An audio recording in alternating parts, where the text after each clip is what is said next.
So, why do you think the reputation of Trax has managed to endure for so long? I think it's the spirit of those original records. I think they were done with kind of reckless abandon in a way that is very appealing to people, and in the same way that punk was as well. I think, you know, some of them are actually quite polished when you listen to them. You know, the Jungle Ones records, Mr. Fingers and stuff. I think those Virgo, I think all of those ones genuinely sound really good anyway. But then there are others, the kind of more jacking things, the more drum machine oriented things. There's a real charm to them that I find very, very appealing even now. And I see Virgo having something of a renaissance over the last few years, really. Well, Rush Hour licensed the Virgo records and reissued them, so and rightly so as well. It was pretty amazing that I don't think they'd ever been on CD prior to that. Yeah.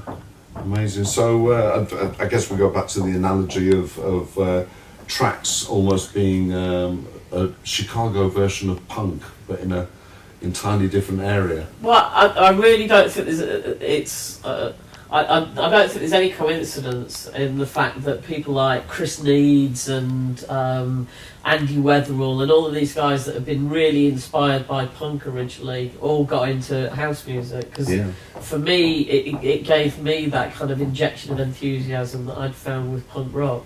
You know, when I discovered house music, it had the same effect of kind of really galvanising me and wanting to be involved in stuff. And, you know, it was exactly the same with punk. I was like really into it, and I'd go to loads of gigs, and then suddenly with house music I was like going out clubbing 3 times a week, and, you know, it had the same effect on me. And I think the music was very similar, even though it was dance music and punk rock's not dance music. I just think that the effect of it was...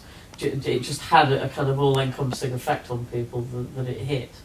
And so, do you think the international success of Trax changed anything? When Trax started to be successful primarily in Britain, it changed things for definitely for Larry Sherman, who was getting a lot of licensing deals, but it didn't really change anything for the kids who were making the records. And I've actually this is quite an admission, but I've actually been sued for libel by Larry Sherman. Oh, you're kidding. Because in a piece I wrote in ID, I said that he never paid royalties, and it never went to court, but we defended it. ID magazine stood behind me. We went to Chicago and we collected some depositions from people, and they backed down because he had to admit, yes, indeed, he very rarely paid royalties. And in case Larry's watching, Larry, this is the guy, okay? but it was interesting talking to people like Marshall with that in that context, because he was saying, well, actually, you know, we didn't care. We just wanted to make records, and it was like, you know, you teenage kid.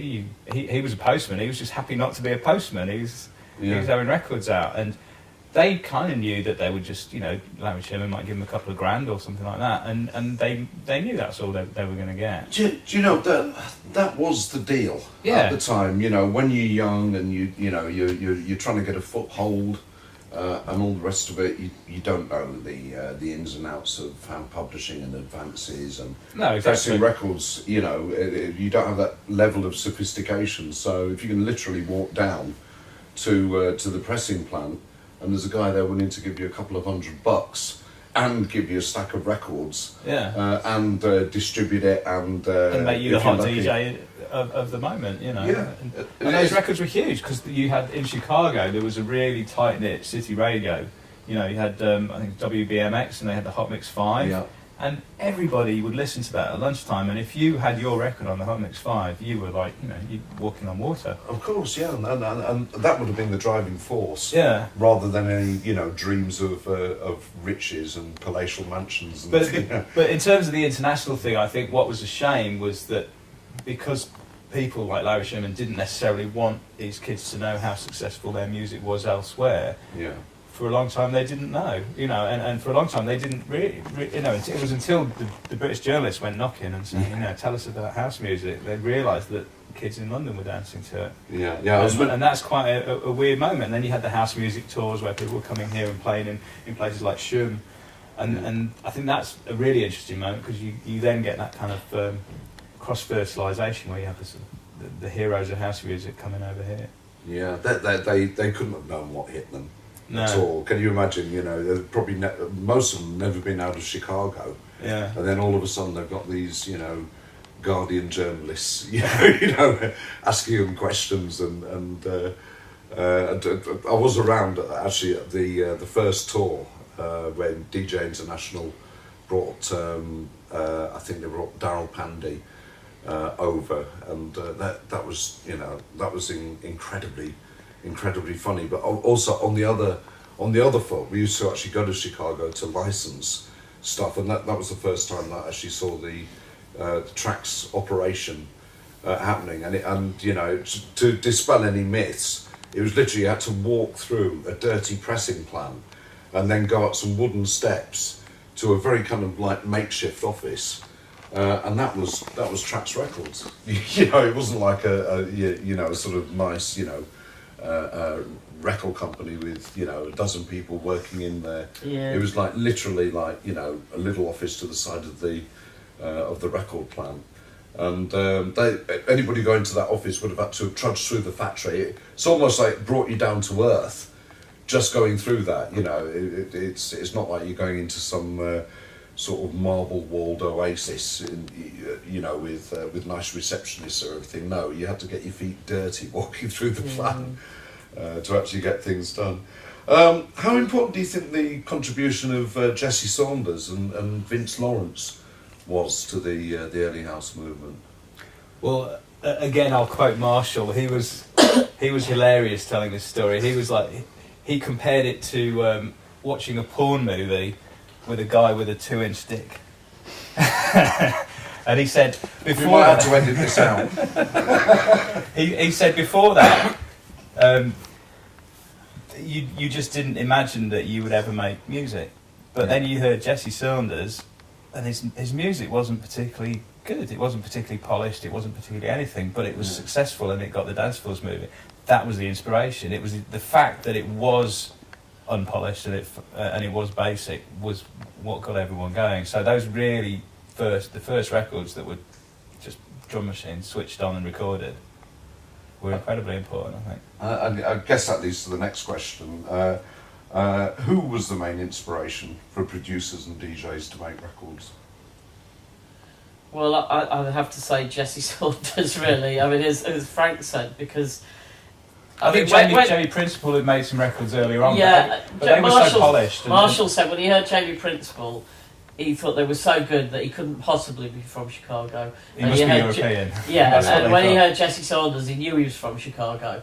And I think that was a big difference. It was the fact that they could emulate someone, that they were crap enough that they thought they were better than that. Yeah. And I think that was an important catalyst for kind of getting them trying to make records. Yeah, and it's quite fascinating that there was no A&R man at Trax. These were literally records that came off the street. And we keep coming back to this whole punk mentality, right, in a way. You can just imagine that. And record I was involved in at the time, Bam Bam, Give It To Me, exactly the same thing. These guys were in their bedrooms, like, you know, literally, not a million miles, probably different from the re-editors of today, who are all in their bedrooms, similarly recycling. Well, it was just such a small scene. I think, you know, people like Chippy, who was working at Gramophone Records, you know, that was your sort of informal A&R network, was just the kids coming in to buy the records, see what sells, and kids started making records that sounded the same. I mean, that's really where the name House comes about, because they started selling the old, basically bootlegs of the disco stuff that Frankie Knuckles were playing, and if they put on this plate as played at the warehouse, it would fly out of the shelves. And so when people started making drum machine records, they called them House as well, because it was a way of selling them. Yeah. Perfect. And why do you think that everything kind of exploded and disintegrated so quickly? I think it was the success. I think the success made the label and killed it. And it was ill-equipped to deal with international licensing, with touring, with any of these things. But also the other thing that I think killed it really quickly is the Hot Mix 5. Prior to them having their own label, had been very supportive of Trax and DJ International. Once they started making their own records, they basically only played records that they'd made. That's right, yeah. And it was really hard for people to get on the radio in Chicago. I know that Chris, I can't remember his last name, but Bam Bam, he blames the Hot Mix 5 for how it collapsed in Chicago very quickly. I never really thought about that, but it kind of makes a lot of he sense. said it was really impossible to get airplay for your records in Chicago once the Hot Mix 5 had their own label and were making their own records. They just didn't play anyone else's because they saw it as competition. Wow. I think the club scene changed there around the same time because a lot of the bigger DJs were over here playing, Of course. and so there was a bit of a drought of DJ talent, and I think there was possibly a couple of big club closures, and it was never there were never a huge amount of clubs there either, so it wasn't necessarily happening in Chicago anymore. It was happening over in Britain. Yeah. So that makes it hard to have that local scene carry on, really. It's kind of interesting. I guess perfect closing question in a way. Along with DJ International, Trax obviously defined house music for a good 4 or 5 years. Would it be possible in today's climate for whole genres to be dominated like that anymore by maybe 1 or 2 labels? Or do you think it's far too diverse in this day and age, and we could never get back to that again? I can't see it happening now because there's just so many different media options of how you get music out there, and you've got guys who release their own music independently, and I can't see that sort of situation ever happening again. I think it was very much down to the kind of time and place. Yeah. Because I don't think, if that had happened in New York, I don't think it would have happened in the same way, because you just had so many more record company savvy people working in New York. So there would have been 6 or 7 or 8 major independents that would have picked up on the sound and marketed it. But because it was in Chicago and there were no labels, I think it was a fairly unique situation. Yeah, it's quite interesting. I never thought that too many people managed to really copy that sound that successfully, funny enough. I mean, for such simple records, you hear the New York ones and they almost seem too polished. Well, I think the New York ones are much more obviously influenced by disco and by Prelude, because really what they were doing was just a continuation of what had been happening with Prelude, and then other labels, sort of 80s labels like Supertronics and things like that. So even though they are house records, they're house records that come from a different trajectory, I think. Yeah. The other interesting thing about Chicago is there was no hip-hop there. There was no real hip-hop scene throughout the early 80s, which is really strange. And obviously there is now because it's just global, but house music kind of fulfilled that role. So you have stories of people battling, like DJs battling like hip-hop DJs, but they're playing house music. Yeah, it was strange that it was kind of so unique. It's almost like Chicago was in its own bubble at that period. Well, it was. A lot of the hip-hop fashions came from house music, like the Gerbo jeans and the baggy sports gear. That was kind of house music before it was hip-hop. Yeah. Great. Okay, guys. Any other plans for a similar thing? Music-wise, we've got the Gospel Disco. That's the next thing. Oh, really? Gospel Disco compilation. That should be, when's that, Bill? Well, March, hopefully. And so that's the next music thing. Have you got Kenny Smith on there? Lord, what's happening to our people? No. You haven't? Do you know it? Feel free to tell me about it. Oh, God, you've got to hear it. You've got to hear it. Okay, many thanks to Bill and Frank. I think we'll talk to 1 or 2 of the re-editors now.